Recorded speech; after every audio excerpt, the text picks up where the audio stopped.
Hello friends, welcome to Sri kids TV. Tamil கதைகள். சிங்கமும் சுண்டெலியும். நீதி சிறு உதவியும் தலை காக்கும். இந்த கதையில ஒரு சுண்டெலி ஒன்று காட்டுக்குள்ள சுத்திட்டு இருந்ததாம்.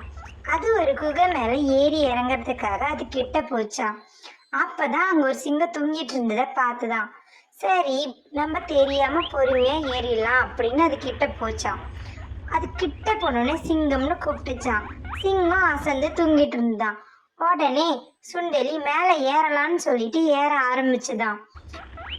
மெதுவா மேல ஏறிட்டு இருந்த சுண்டெலி பாதி தூரம் போனதுமே தவறுதலா கால்வடிக்கு சிங்கத்து மேல விழுந்துருச்சான். தூங்கிட்டு இருந்த சிங்கமும் சட்டுன்னு எழுந்து கர்ஜித்துதான்.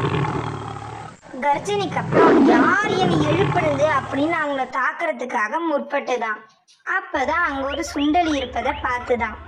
சிங்கத்தை பார்த்து பயந்து நடுங்கிட்டு இருந்த சுண்டெலி, காட்டரசர் ராஜாவே, என்னை தயவு செஞ்சு விட்டுடுங்க, நான் தெரியாம பண்ணிட்டேன், இனிமேல் நான் இந்த மாதிரிலாம் செய்ய மாட்டேன், என்னை நீங்க விட்டுட்டீங்கன்னா கண்டிப்பா உங்களுக்கு நான் உதவியா இருப்பேன் அப்படின்னு சொல்லிச்சான். இத கேட்ட சிங்கம் சத்தமா சிரிச்சுதான், நீ ஒரு சுண்டெலி, நீ எனக்கு உதவி செய்ய போறியா, உனக்கு உயிர் பிச்சு தர, இங்கிருந்து பொழைச்சு போ அப்படின்னு சொல்லிச்சான். அதை கேட்ட உடனே சுண்டெலி அங்கிருந்து ஓடி போயிடுச்சான்.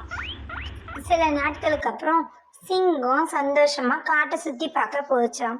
அது அந்த பக்கம் இந்த பக்கம்னு எல்லா பக்கத்தையும் நல்லா ஜாலியா சுத்தி பார்த்துட்டு இருந்ததாம். கொஞ்ச தூரமா போயிட்டு இருக்கும் போது சட்டுன்னு ஒரு வேடனோட வலைக்குள்ள மாட்டிக்கிச்சான். வலைக்குள்ள மாட்டிக்கிட்ட சிங்கம் வெளியில வர்றதுக்காக முயற்சி பண்ணிச்சான். வெளியே வர முடியாம தவிச்ச சிங்கம், யாராவது உதவி செய்வீங்களே அப்படின்னு சொல்லி கர்ஜித்துதான். அந்த குரலை கேட்ட சுண்டெலி ஓடி வந்துதான். சிங்கத்துக்கிட்ட வந்து, சுண்டெலி, ராஜா ராஜா, நான் உங்களை காப்பாத்துறேன் அப்படின்னு சொல்லி அந்த வலை மீது ஏறி வலையை கடிச்சு துப்பி சிங்கத்தை வெளியில கூப்பிட்டுட்டு வந்ததாம். வெளியே வந்த சிங்கம் சுண்டெலி கிட்ட நன்றி சொல்லுதான். அப்போ சுண்டெலி சொல்லிச்சான், ராஜா, அன்னைக்கு நீங்க எனக்கு உயிர் பிச்சை கொடுத்தீங்க, அதுக்கு பதிலா நான் உங்க உயிரையே காப்பாத்திட்டேன் அப்படின்னு சொல்லிச்சான். அதை கேட்ட சிங்கத்துக்கு அப்போதான் புரிஞ்சுதான், தான் எலிக்கு செஞ்சது ஒரு சின்ன உதவிதான், ஆனா அதுக்கான பலனா இப்போ அது உயிரையே அந்த எலி காப்பாத்திருக்கு. இந்த புரிதல்னால சிங்கமும் இனிமேல் எல்லாருக்கும் உதவி செய்யணுன்ற எண்ணத்தோட அங்கிருந்து போச்சான். தனக்கு உதவியை சிங்கத்தை காப்பாத்தின மனநிறைவோட எலியும் அங்கிருந்து போச்சான். சிங்கமும் சுண்டெலியும்.